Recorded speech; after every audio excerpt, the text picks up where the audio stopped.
Hello, everyone, and welcome to the Bonus Point Rugby Show. My name is TJ Olson, and great to have you with us for another episode of the pod. We have a very packed show today, so let's summarize what we've got in store for you. As always, we will start off with our lightning quick recap segment covering everything that went on in the rugby world at lightning quick speed. Then we have a very special guest with us this week, someone who has been in the media and content space of rugby, working with World Rugby, a variety of international unions, and also a few MLR teams here in America. So we can't wait to pick her brain about this space in rugby, what she's been up to, and what is really resonating with rugby fans here in America. Lastly, we'll round out the show with some rapid fire questions for her, as well as our tipping for week 15 of a very eventful Super Rugby Pacific game that we've got coming up this weekend. This is what is on the cards today, so let's rip in. This is the Bonus Point Rugby Show.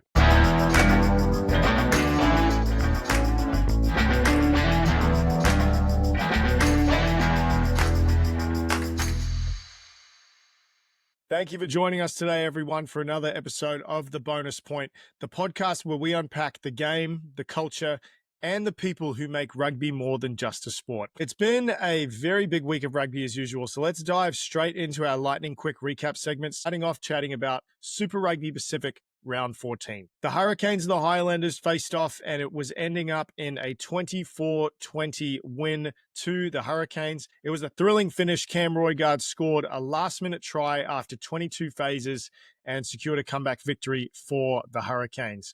This match was very concerning for a couple of reasons for the Hurricanes. I think if you look at the match that they played, they had 15 22-meter entries into the Highlanders' defensive 22. The way they weren't able to come away with points from that, very concerning for their last couple of weeks. I think you also see that the defensive profile of the Highlanders, even though they're at the bottom of the table, they were quite literally the better defensive team on the day. So that's why it led to this really quick, really close scoreline. I think the tackles missed were the only thing that the Highlanders let down, but tackles made, the percentage, the amount of dominant tackles they made, they were a solid team. I think it really shows how close this competition is, about how close the scoreline is and where they lay on the table is them being in last place. So good on the Highlanders, but just tough loss to them. The Waratahs and the Crusaders game, Crusaders came away with a 48-33 victory. The Crusaders dominated pretty early with tries from Johnny McNichol and Braden Enor.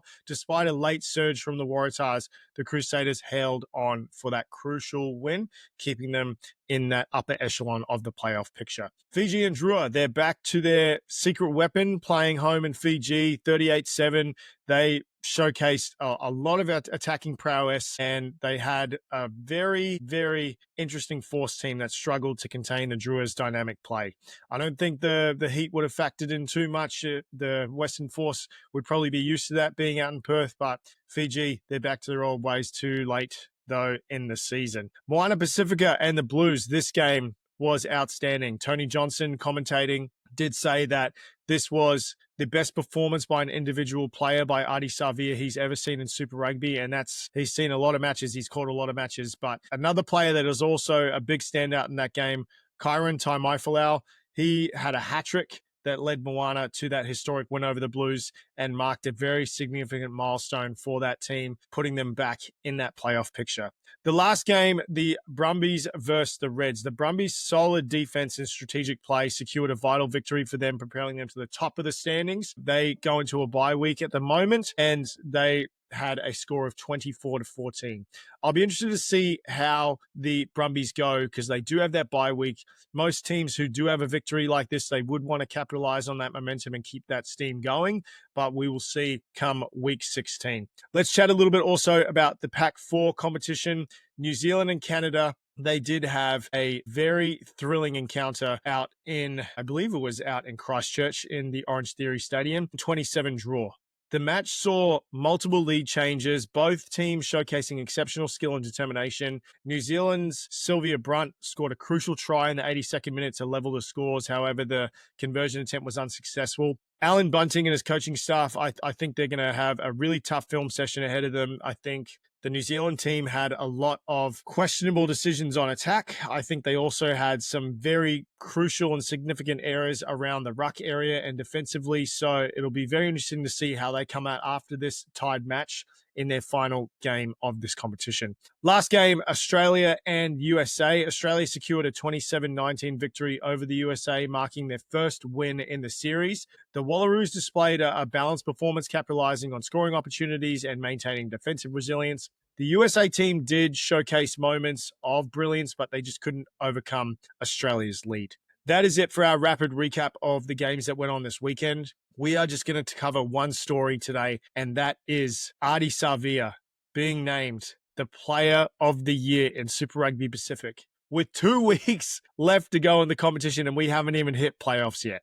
This man is so far ahead in the in the Player of the Year standings. It doesn't even matter what happens in the next couple of weeks. But his remarkable form is the reason why he has been named Player of the Year. I think you can also go to his leadership qualities, everything that he's been doing for Moana Pacifica and their club, and really gotten them to this point, really putting them in like a whole new stratosphere for this competition. But he really played a very crucial role just in this one game against the Blues, getting them that victory, even the last turnover. So I think if you look at his statistics this season, he's had, I believe, 5 tries, over 350 post-contact meters. He's had 110 tackles and 15 turnovers. So, man, I mean, congratulations to this man. Very well-deserved. I can't wait to see what he does in the back end of Super Rugby. I can't wait to see what he does in the playoffs if Moana are fortunate enough to get into that point, which I really hope they are. That would be the best storybook ending. Hopefully I don't see them beat my Chiefs this week, but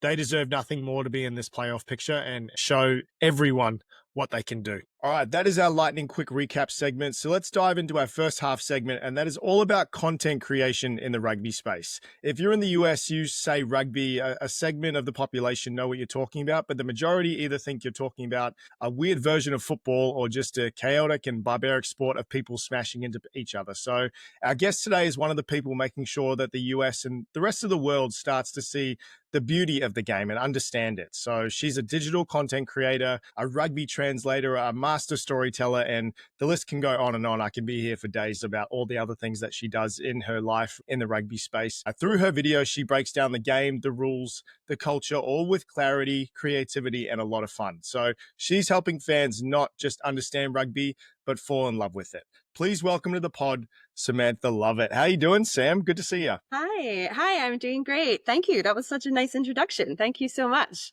I love that rugby translator. I like that one especially. That was great. I mean, Cool. A lot of your content like really stands out. I think, especially for newer fans, I think rugby translator is definitely going to go on the CV. Thanks. Yeah, I mean that's really what I aim for.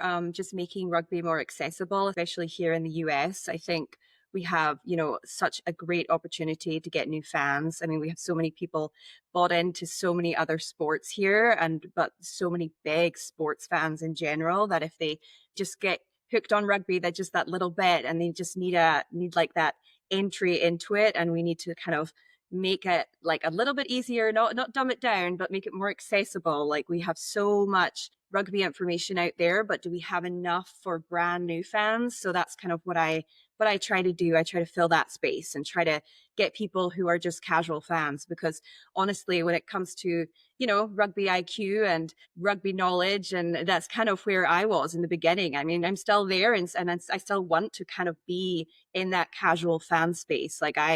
The part where I excel is the digital marketing and the content creation and the relationships I make with people and things like that. But when it comes to rugby analysis and stuff, that's not my strong point, and I don't need it to be. Like I want to be promoting the game at a level where we're pulling in new fans, and that's where I really want to spend my energy. So we need to kind of fill that space to get in the new fans. Like it's a big pillar to growing the game for sure. So that's kind of where I like to be.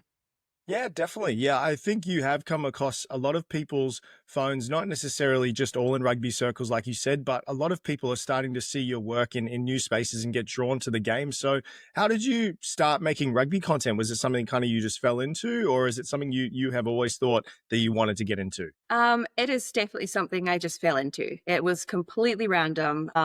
It was during COVID, during lockdown. 2020, everyone was, kind of stuck at home. Before that was a wedding photographer for years. Then there was, of course, no weddings. We were stuck at home. I had all this creative energy. I wasn't getting to see my teammates. I think a lot of people didn't necessarily know I still play rugby. I was playing rugby, and then I was bored, and then I was like, oh, I'm just going to start making videos. And essentially it genuinely started with me making videos, making fun of my teammates. That's all it was.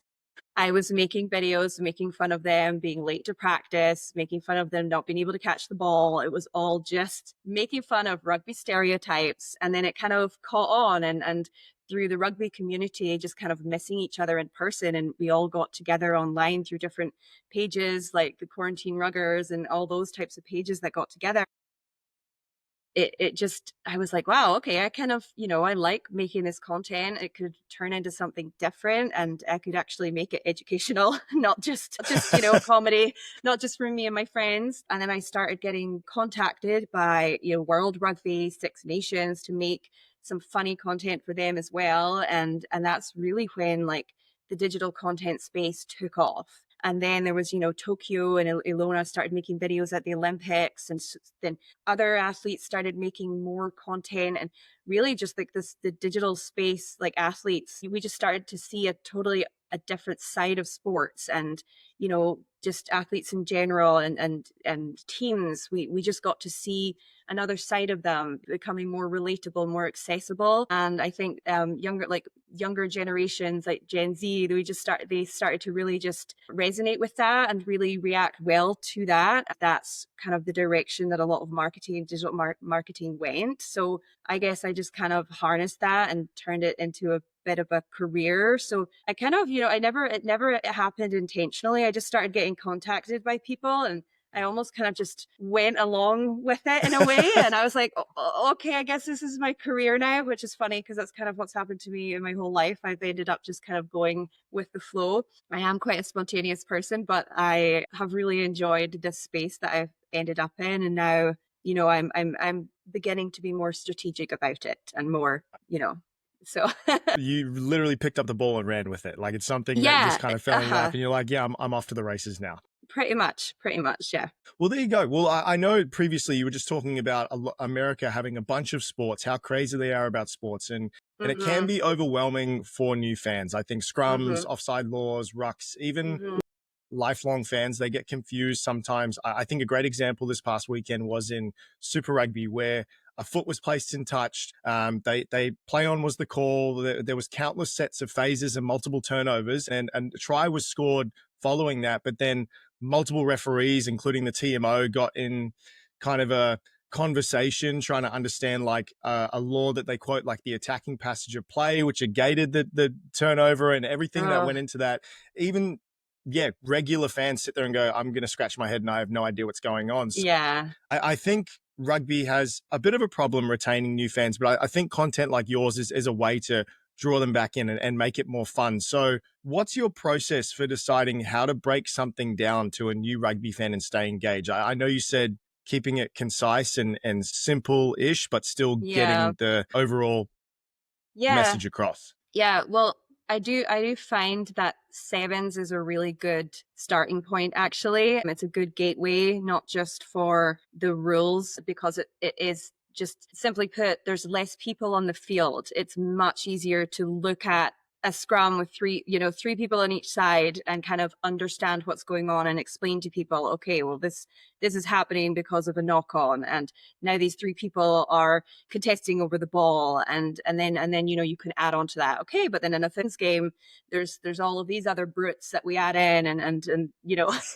go on from there. And then so I think sevens is a great gateway to understanding the rules in a sense. But when it comes to just explaining those rules, I kind of I do it in the same way as when I get like roped into coaching my team, is when I have new players that come along and I explain things to them. And this happens, I'm sure, at every single club. It's when there's, your coach isn't there and the coach has decided that someone else is going to coach, and then the person's trying to tell everybody what's going on, and then every single person tries to chime in with something. Oh, but this, and then this, and don't forget this, and don't forget this. And you're like, hang on, guys, this is a new person. We don't want to fill their head. Everything you're saying is correct, But do we want to give them 10 things at once and then they're not going to remember any of them?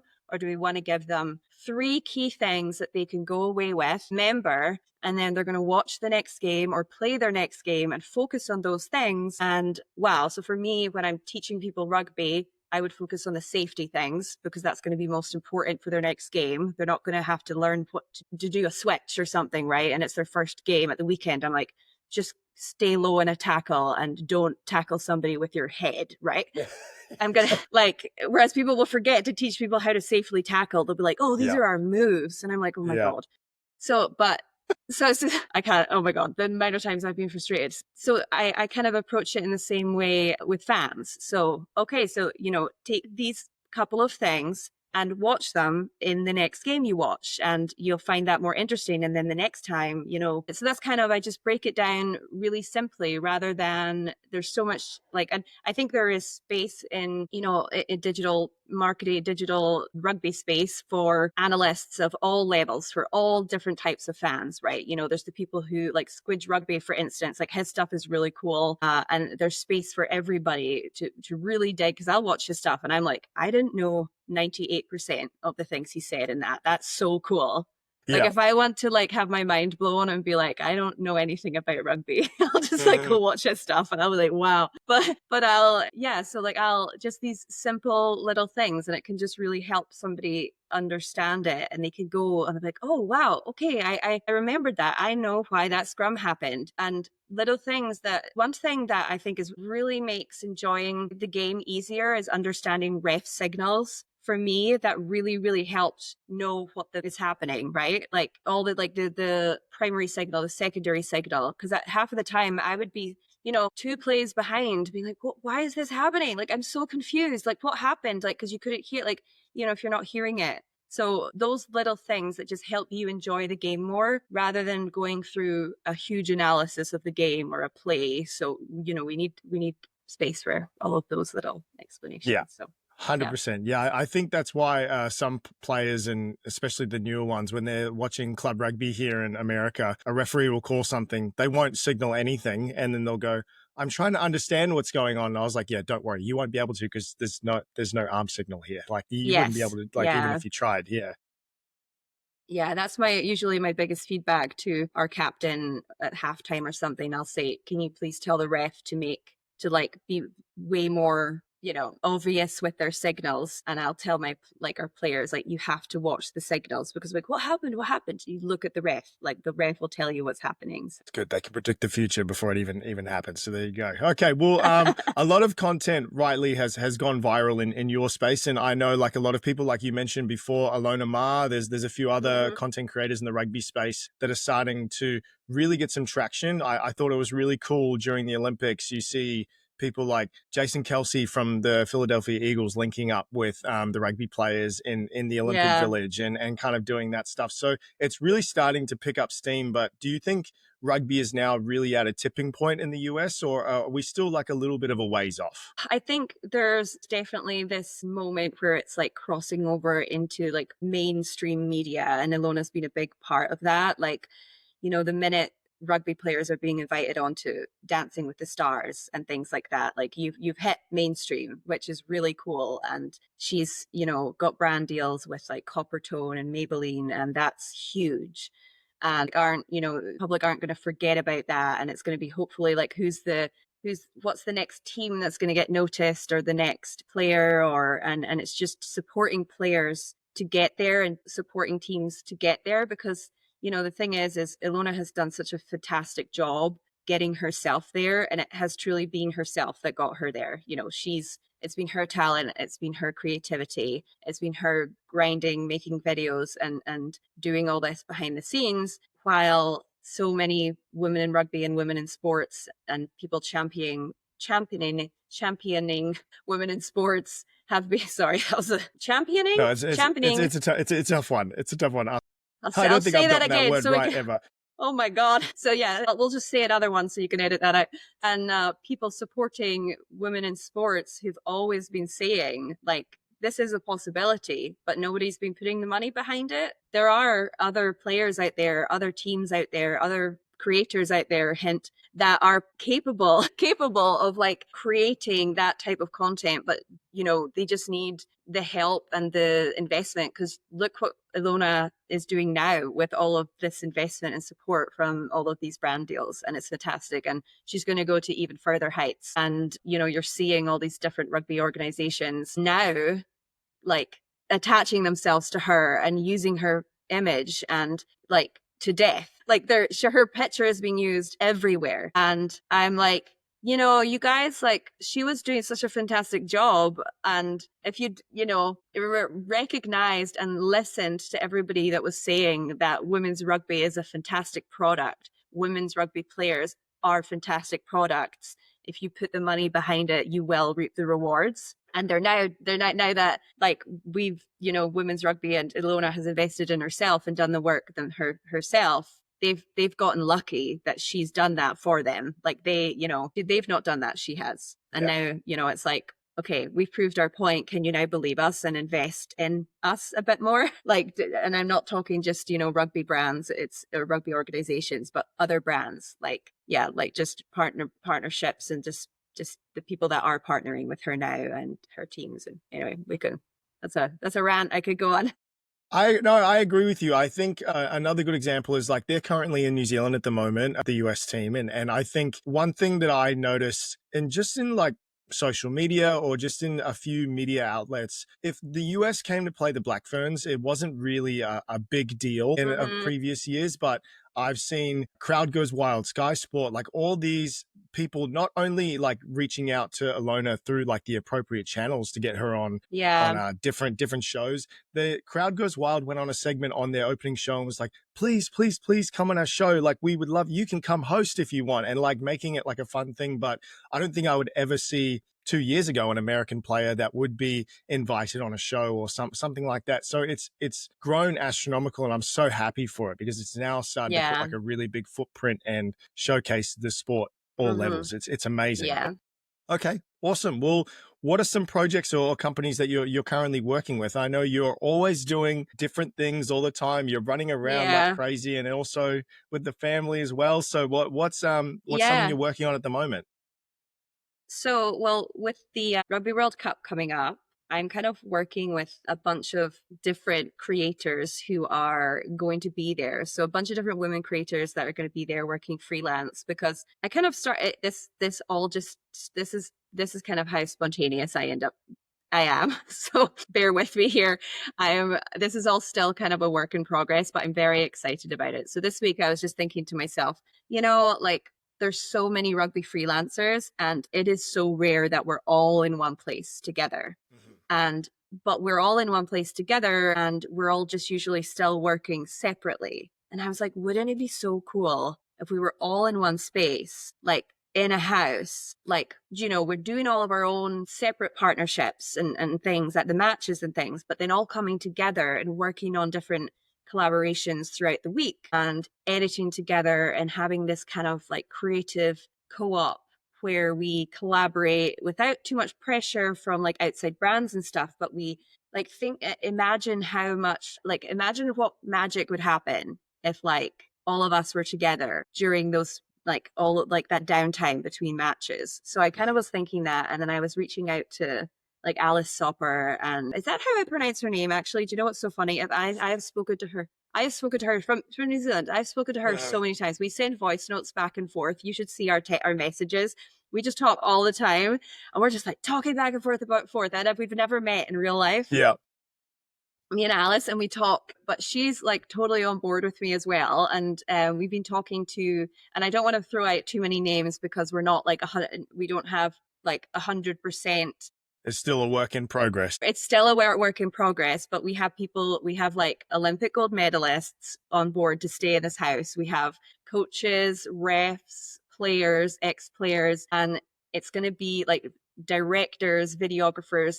Basically, what we're kind of aiming for is this like creative global clubhouse. And it's going to be a hive of creativity. And we're looking for sponsors and partners. And what we're going to do is we're going to host events. We're going to host like interviews, Q&As, different like creative sessions, classes, all like for, all of these women are going to be coming together. All of these fans are going to be coming together to England to celebrate women's rugby, women's sports. And it's a once in a 4-year opportunity to get us all in the same place. I mean, all these people that we talk constantly online, and we're so rarely together. So that's what I'm working on right now. And that's kind of just through my own brand, Sam Love Rugby. And it's kind of my first big project I've taken on completely through my own brand, like big, like something as big as this. We are still looking for sponsors for it, but I'm kind of half thinking, do I just go in and call it the Sam Love Rugby House? I don't know. It's got a good ring to it. I don't know. It sounds I good. know. Just Sam's house, Sam's clubhouse. Who knows? Maybe I'll just go full in. But yeah, so we're just, if they say just if they won't make it, build it. I can't remember what the saying is, but I butchered that one. What is it? Is like you'll build it and they will come, or something like Yeah, that. I don't know. Yeah. Yeah, someone could help us with that one. Build it. I know there's build it and they will come, but that's not that. It's the other one. It's like if someone won't build it yourself, or anyway, I should have written that down. That could have been something really cool. That could have been a really cool soundbite, but not today. Not today. That's what the beauty of editing. I love that. We can always recut it and we'll send it out later. Yeah, I'll just I'll find it and I'll send you a voice note, and then you can like put it over my there we go.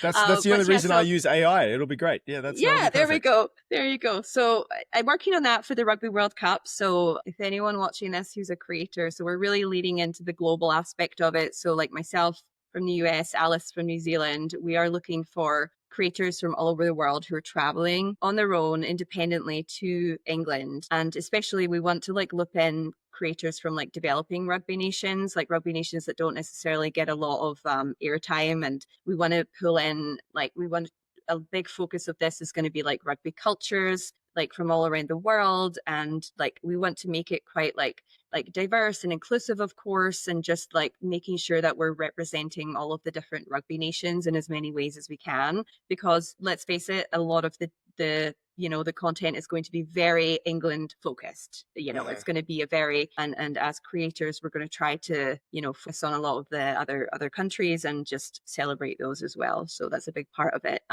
Otherwise, projects, I'm always kind of working. I work with the LA7s team all year round, promoting that next event. So once we kind of figure out what's happening, who knows what's happening with that? That's a whole other conversation. Who knows if that's gonna, when that's going to be announced? Because we don't know when the event will be, or if there will be an event until a few months before it anyway. So we don't know either. So yeah. That is always the fun thing about it, is trying to figure out when the event is happening. But I think that's a good segue. So we'll take a quick break, and our second half segment is going to be great because we are going to be chatting about the Ireland Sevens program, and we're also going to be chatting about the new format for the HSBC Sevens. So yeah, no, this is great. Okay, we'll take a quick break and we'll be right back. Okay, welcome back. Today's second half segment is going to be code jumping a bit because we're going to be talking a little bit about sevens and 15s. But one topic that I want to start off talking about is the IRFU, the Ireland Rugby Football Union, cutting their men's sevens program. If you still haven't heard the news, the Irish Rugby Football Union confirmed the axing of the men's sevens program as part of a broader strategic effort to ensure long-term financial sustainability, with the women's program being unaffected and will remain a key development pathway for the women's 15 game. If you want more information on this, we did an episode partly last week and had a variety of different little pieces that we spoke about, but we're going to chat all about it again with Sam right now, and we'll go into a little bit. So Sam, the first thing I want to ask you, people like yourself, Harry McNulty, who's been voicing a lot and sharing their thoughts. This is a team that's qualified for the Olympics twice, has helped put Irish rugby on the map in a very new way. What was your initial reaction when you first saw this news come out? My initial reaction, unfortunately, wasn't surprised. I wasn't surprised. I was very, very disappointed, but unfortunately, due to so many changes to the 7 series over the structure this year, so many changes to the branding and just the series in general over the last few years, to the locations, it wasn't a surprise. And, with a lot of rumors going around cuts and different things like that, and the lack of support that the Irish team had this year, and from being second in the series last year and then finishing 11th this year. Fortunately, the lack of the support that they got. It didn't surprise me that the IRFU made this decision. I kind of feel like, it was a decision they were planning to make. It was less of a decision and more just like a foregone decision, honestly. Very upset by like their kind of lack of transparency, their reasoning, and their kind of cowardice in terms of just posting it on their sevens page where they have very few followers compared to their larger page, and just like saying it's a cost-cutting decision. And at the time, because of all of the information being put out by them and press releases and things, when you Googled it, how much does the IRFU spend on their sevens program, the number that was coming up was this like 4.3 million, because of all of the press releases and things from the Olympic year budget. And it wasn't until I think it was the Irish Times had come out with an article on May 18th, I believe, that they had posted the figure, which was 1.35 million, which was a non-Olympic year budget, that it was actually appearing on Google, the actual number. So there's just a lot of misinformation out there that they were kind of deliberately hiding behind. And yeah, just really disappointing to see, and kind of throwing the sevens team under the bus and using them as an excuse to kind of, let's just, cut that program, when there's a lot of, the sevens team, it's easy to just say, oh, well, it doesn't make any money, but there's a lot of unquantifiable marketing benefits and growth to the rugby program benefits, and growth to just rugby in general, and Ireland's like 15s team. I mean, I know that the Irish guys, they've talked so much about this, and they know way more about this than me, of course, about different players that have gone on to play fins and throughout the world who've like started off in sevens, and that the sevens program has really helped them. I mean, there's so many things. It's just really disappointing. Yeah, 100%. Yeah, I think the one thing that really painted a picture was your really helpful diagram. I think like Harry McNulty went into a very detailed insight into the costs and Olympic year comparatively to a non-Olympic year and things like that. But I think you made an excellent point on your social media saying some people are visual learners, and I know some people that I was talking to, they still didn't really understand it when Harry was talking about it, and they saw your diagram and they're like, that's it. Like that's the cost that it costs to run the program. I was like, yep. It's very disappointing to see. I totally agree with you. Do you really think this is about money, or do you think it's a perception and prioritization of their 15s program? Like, do you think that's probably the idea? Yeah, I mean, I think just a lot of people higher up in rugby. I mean, those are just levels of rugby. I'm never up there. I never talk to these people. Probably couldn't even tell you their names. Those are levels of rugby. Corporate rugby, I don't reach or talk to. Like I just don't think they see the value in sevens. They don't talk to the little people on the ground that see how excited people get about sevens, and what value there is in it, and how much what it does for the grassroots game. And I really just think that they don't see the value in it and how it feeds in to the greater game of like the bigger picture, in terms of like it's a gateway to becoming a rugby fan in all of the different rugby pillars. Because as Harry McNulty has mentioned in a lot of his different videos this week and different podcasts he's been on, is all of the different you've got all different rugby communities all over the world. It's much easier for a group of kids to get together and play a sevens game. It's a lot easier for a sevens team to go and visit a school. It's easier for Harry and his teammates when they're traveling around the world. I mean, they got 13 players versus like a traveling team of 28 or 35 or however many travel when it's the 15s team traveling around, and they're playing less games and they're traveling a lot less. There's, like I said, so many unquantifiable ways in which sevens can market the game and does things for the 15s game.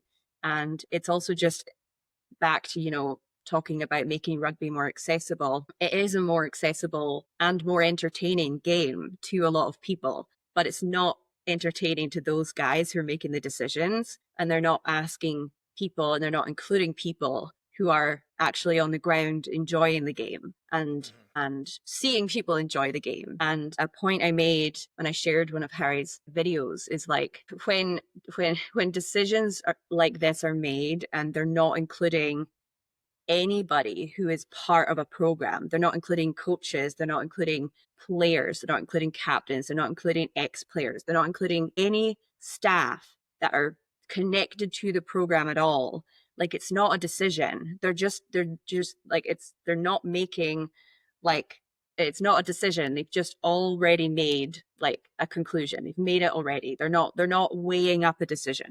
They've already made their foregone. It's like done. Yeah. It's not really a survey of all things kind of taking into factor. It's not a census. No. It's kind of just like, okay, this is the one thing that this is the point that I made last week when talking about this is kind of their leg to stand on, in a sense, where they can go, okay, we're going to blame it on this because of cost cutting measures. When you take everything into consideration, Evans is often the entry point for non-traditional players, like you said, guys from smaller clubs, crossover athletes, players that need to build their skill set, and also, like you said, from a content and viewership standpoint, it's a much easier game to understand. So if you're trying to get more engagement, like obviously over in England and Ireland, rugby is more prevalent, but you still have to keep the fans that are growing up engaged. You still have to continue to build the grassroots level. So I think when you look at a content and viewership perspective alone, you'd think that this is going to cost Ireland severely from a variety of fans. How important do you think Irish Seven fans as a tool to draw in newer, younger fans is their viewership base? Do you think it's mostly just 15s, or do you think Ireland Sevens draws in a pretty big viewership base? I mean, in terms of the numbers, like I don't know.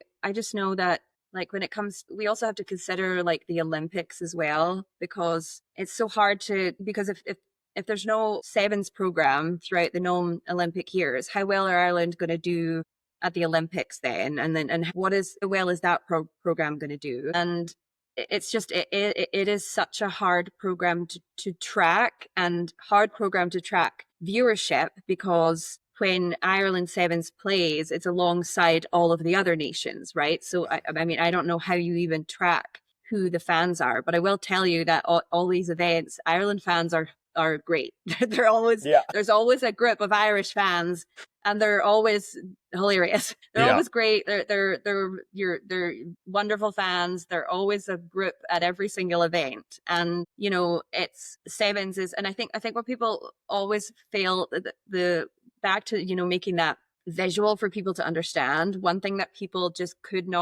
didn't understand, and what I really wanted to get across, is people think that Ireland pay for the team to fly around the world.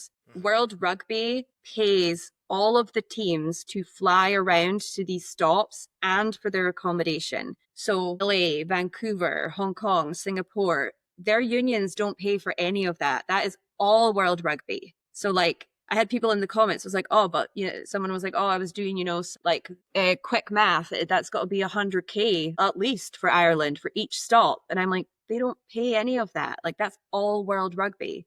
World Rugby pays all of that. And, you know, it's more of it's a global product, and Ireland are only paying like 400K like into that. I say only, but, you know, for an organization like IRFU, it's not a lot compared to their full budget. I mean, I heard somewhere that's like one salary for one of their 15s player. Yeah. And that's what I mean, is if that's going to be the cost of what it costs on a non-Olympic year. And I think from my argument standpoint, from a pathway perspective alone, just cop that. Find other sponsors, find other ways to fund that money, because once you take away that opportunity to get that pathway program, it's ridiculous. Some of our biggest stars now in 15s are coming out of the sevens program. Yeah. And that's the one that really got me, was when Harry went into that longer explanation video, was the fact that they didn't include the sponsors in the conversation. Yeah, they didn't terrible. even give the sponsors, or they like that. That just made it very clear that they just don't care about the sevens program. They didn't even give the sponsors an opportunity to be like, okay, well, each of the sponsors will throw in an extra K. Yeah. Or done deal. Why would you not even give them the opportunity to pay more? They're I mean, it's at that point, it's like you're just showing bias against a program. And I mean, yeah. Yeah, from a PR standpoint, and you can speak on this better than I can, but like, I think that would be a way better message to send out and be like, we've gone to different avenues to try and find support for the sevens program, and it has been inconclusive, or we haven't been able to come to a decision. That is why we are cutting the sevens program, rather than going, okay, cool. Yeah, we're gonna cut it because we're not even gonna try. Yeah. And I felt, it's not funny, but I felt so bad because who probably got the most shit that day was whoever runs the social media page for that, whoever runs their social media page and had to post that. They were told to post this, and they had to and it got posted with this like IRFU, and there's like a little clover in the little word, and I'm like reading it, I'm like, oh my God, and they had to post this, that essentially cutting an entire program.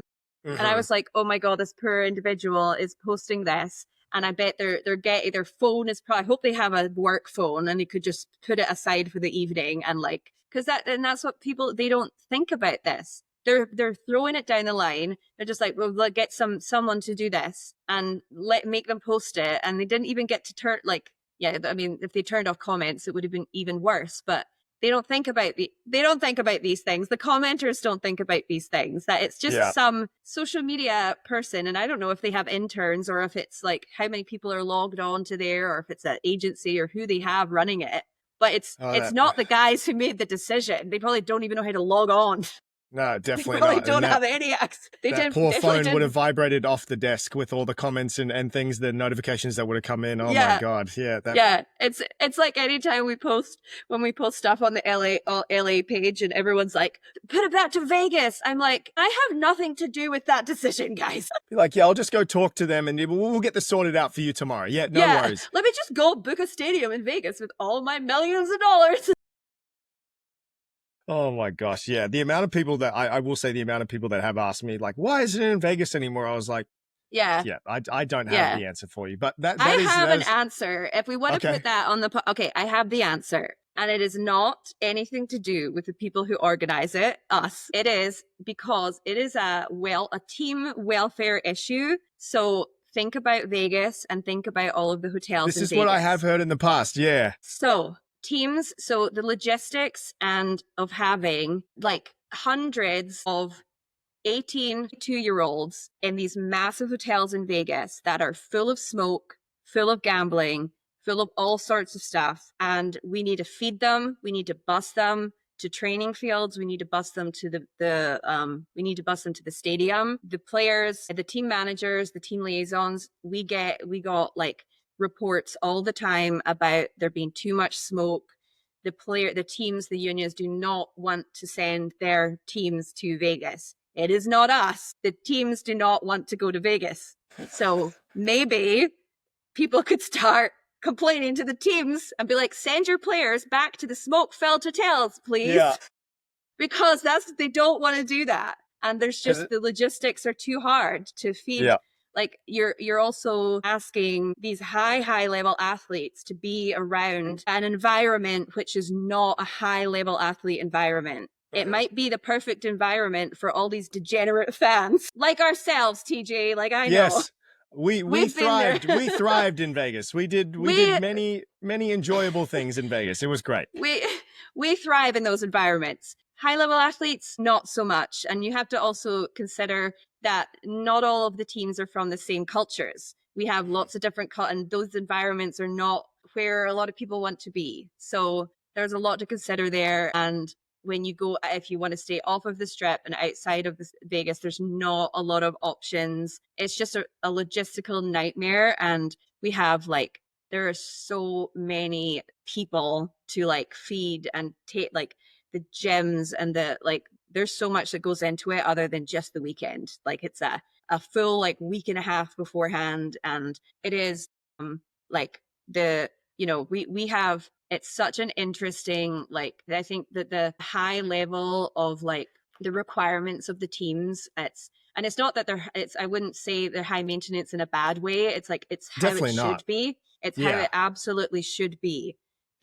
These players require a certain amount of the gym time, their rest, their recovery, their activation. They need a certain amount of space. I mean, in hotels, there's been times in the team hotels, we'll be walking along and there's just all this furniture out in the hallways. And I'm like, why is all the furniture out in the hallways? And it's because there wasn't enough room for them to stretch in their rooms. Like they needed more room, and they were like, this couch is too much, and there's couches on their ends. And their like liaisons are ending up with a room full of couches because like because they're very, and the physios like room is full. And I ended up in LA. I was like in my room was like beside this. I was on the same floor as the Spanish team this time, and I actually left. I stayed in a different hotel the last night because I knew I wasn't going to get any sleep because they're so loud. Gosh. So, but anyway, that's a whole other, I could write a book about that, but that's so funny. They're all a lot of fun. They're all like good. Yeah, they're all a great bunch. They're all a lot of fun, but it is like rugby camp. It is. But yeah, so for the Vegas crowd, that's a whole other, yeah. But yeah, I'm getting those messages.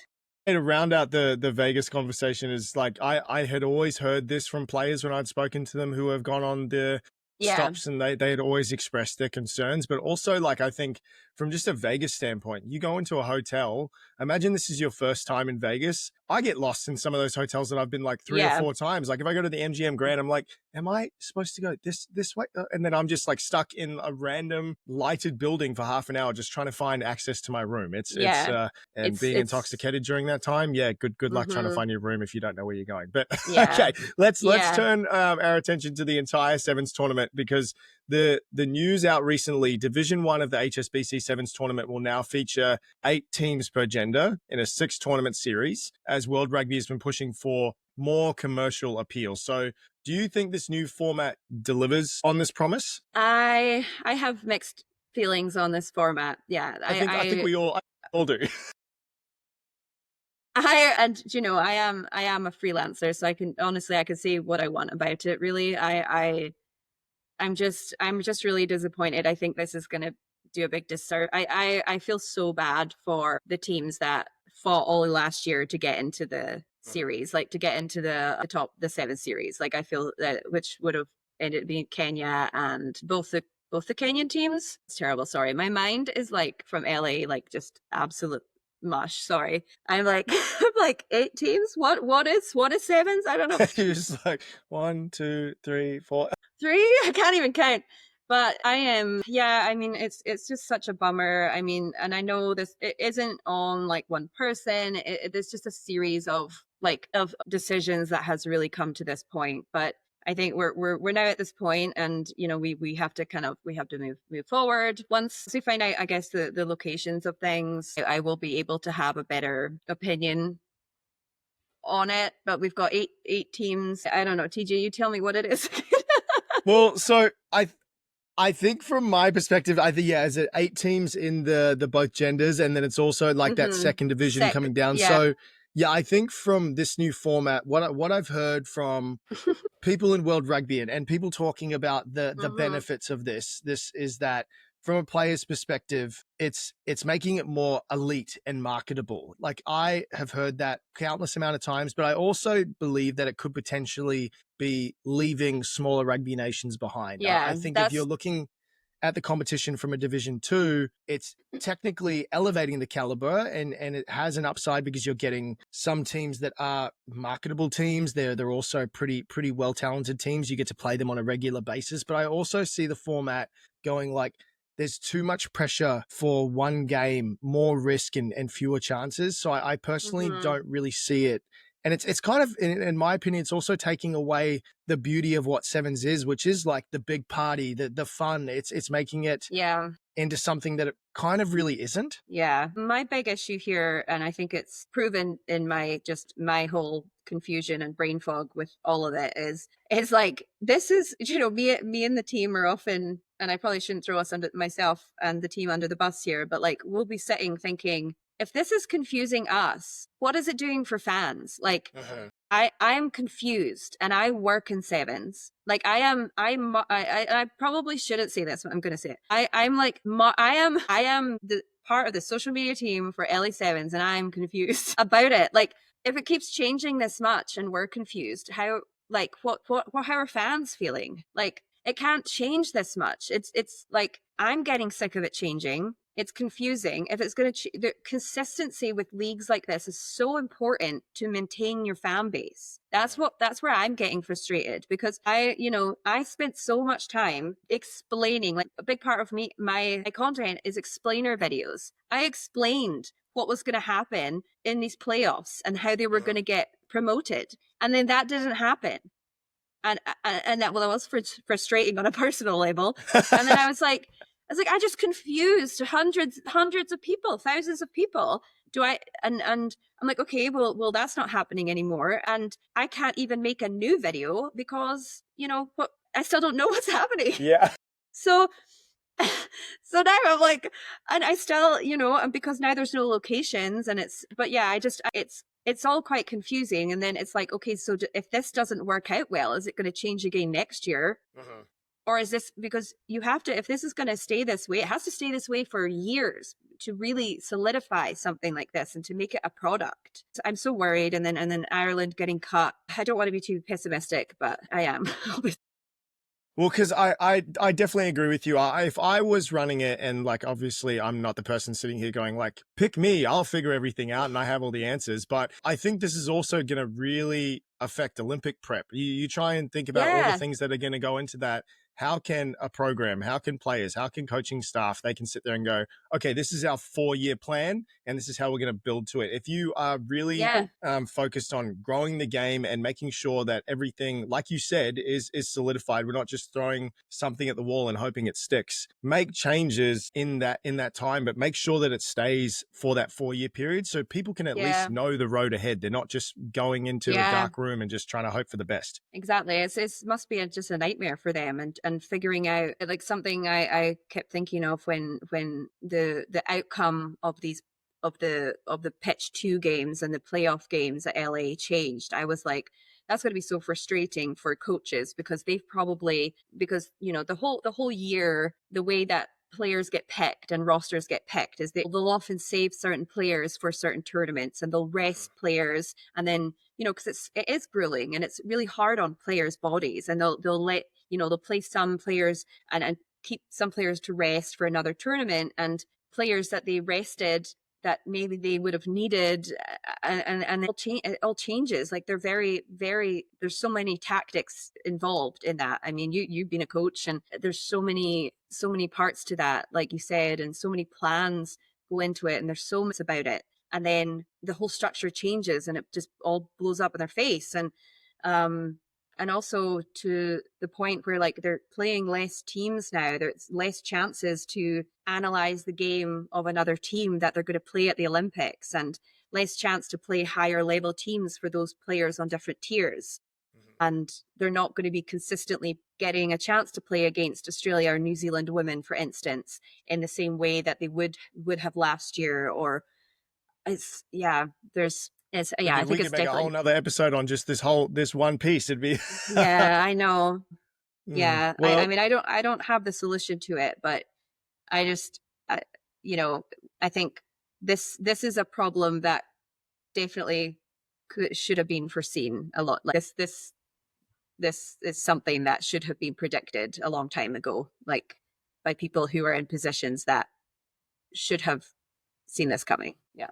Okay, well, before we jump into our bonus point segment, I do want to touch on the Pac-4 series, because you did mention you are going to the World Cup. You are really excited about going into that and creating a lot of content out there. I do want to talk about a couple of teams at the moment. You've seen the Black Ferns, they've come out. They have some really young, raw talent. You have the Wallaroos, they've come out, and you've got people from the Sevens era coming in there. You got Charlotte Caslick starting at 12 this weekend for the Wallaroos. You've got a lot of exciting players coming into the fold in gear up to this World Cup. So has there been any players or any teams that you've been seeing that you really are excited about? Yeah, I'm really excited for Canada. Actually, I'm just really excited I think, especially given, they've had a lot of tough, they've just had a tough time with back home with their union and support and stuff. I think that seeing how strongly they've come out despite all that, it's really exciting to see them come out so strong. I mean, and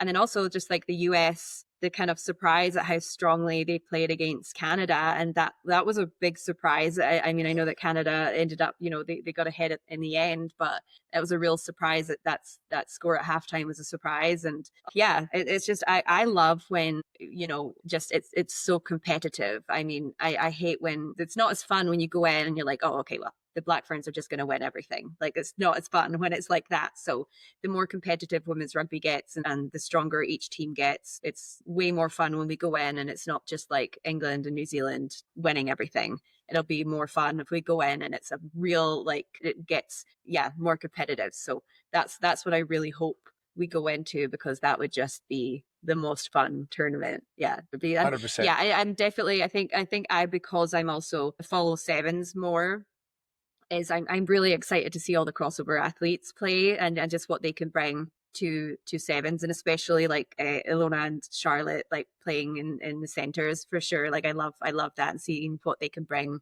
to their team. Yeah, I love that. Yeah, It's I'm going to very be great. excited. Yeah, no, I think the two games, one game that I watched live was the Japan USA game. I think I've been saying it to countless people, is seeing Japan, how quick and just like how gritty they were throughout that game, really keeping America on their toes. It was awesome to see. But that Black Ferns versus Canada game, wow, it was unbelievable. Like lots of scrappy play and lots of errors and mistakes, but Canada with just, oh my God, they were so determined and they made some really good decisions, and that seeing them so strong heading into a World Cup, I'm really excited for them. Yeah. And it was amazing, because I was like, right there, Olivia Epps was like, go in LA, had her, I think there was a couple of other girls that also traveled, immediately got on a plane, but they had their, their bronze medal in LA, got on a plane and immediately traveled to New Zealand. And I was just like, oh my God, just like going straight from sevens to a 15s game. And that's just, I mean, Yeah, it's the bonkers. effort and the bonk. Yeah, absolutely bonkers. I'm like, that's just mind blowing. How athletic do you have to be to like, okay, overachiever much. Okay, major point. No, Olivia, she's just unreal. She's amazing. Yeah, they all are. The Canadian girls are just incredible. And I think, and I will a little shout out to them. I feel like they definitely should have been mentioned more in the end of season awards. There was no Canadian women on the dream team, which I think was that. Yeah, that was very surprising to me too. That was a big mess up. Like you've got to come to a table with me and show me stats about how you're not picking at least one player as exactly. insane. Yeah. I Gosh. was very okay. Well, last question before we dive into our bonus point segment. Yes. Women's World Cup. Is it England and whoever else can get to the final, or is it what are you saying in regards to the final? Who do you think it's going to be? I'm gonna say I'm gonna say Canada. Okay. I like it. I think if you look at just their track record at the moment, they've got a tough road ahead of them, but they've got a very convincing opportunity to get there. Yeah, I'm gonna say Canada. Yeah, I'm just gonna say I would love to see Canada make it to the final and whoever else is gonna be there. We'll see that. Yeah. I mean, I would obviously say I'd love to see Scotland in the final. But but like that would be I'd love if Scotland could make the quarterfinals. That would be really cool. Quarterfinals, I would love to, because I think that's where I'm gonna be there for the quarterfinals forward. So if I could see them in the quarterfinals, I would be very excited about that. Yeah, no, 100%. I think we're both in the same mindset. If I could pick New Zealand, and even if they're coming like 12th in a tournament, I'll sit there and be like, come on, New Zealand, let's go. You're a passionate Scot, so you'll sit there and go, come on. Any way they can get there, we'll hope it can. Yeah, no, for sure. Yeah. But I'm feeling a lot of love for Canada this year. So, and I guess also just because I kind of want to live there right now. So yeah. Will they have me, please? Seriously, give me a visa as well. I'll take it any day of the week. Oh my gosh. Well, today's bonus point segment, I'm going to fire off some rapid fire questions. I can't wait to see what your answers are going to be. I think you're going to be doing fine. You're going to be doing great. So, 3, 2, 1. Best rugby moment you've ever seen. The Spiff's try at the Olympics. Great. Love that.